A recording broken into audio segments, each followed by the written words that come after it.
بالله من الشيطان الرجيم. بسم الله الرحمن الرحيم.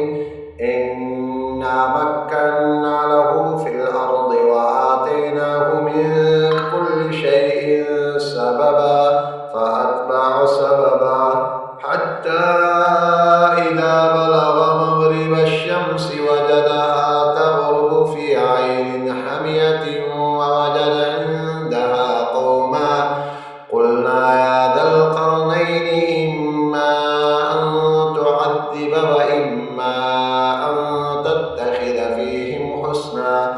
قال أما من ظلم فسوف نعذبه ثم يرد إلى ربه فيعذبه عذابا نكرا.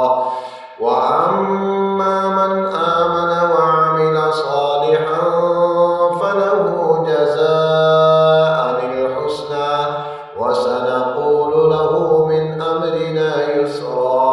ثم أتبع سببا حتى إذا بلغ مطلع الشمس وجدها تطلع على قوم لم نجعل لهم من دونها سترا.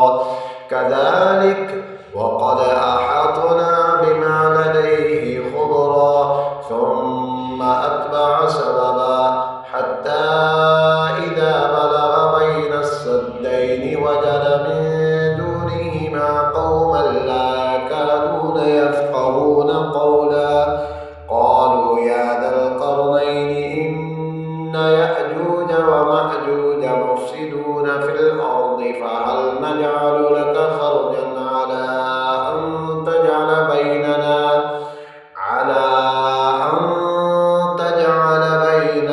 وبينهم سدا. قال ما مكني فيه ربي خير فأعينوني بقوة أجعل بينكم وبينهم ردما.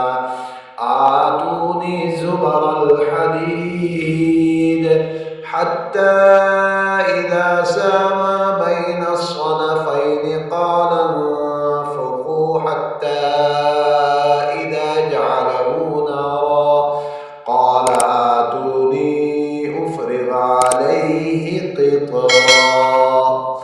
आयत नंबर 96 तक आज का सबक मुकम्मल हो गया। नेक्स्ट वीडियो में मुलाकात होगी। वस्सलामु अलैकुम वरहमतुल्लाह।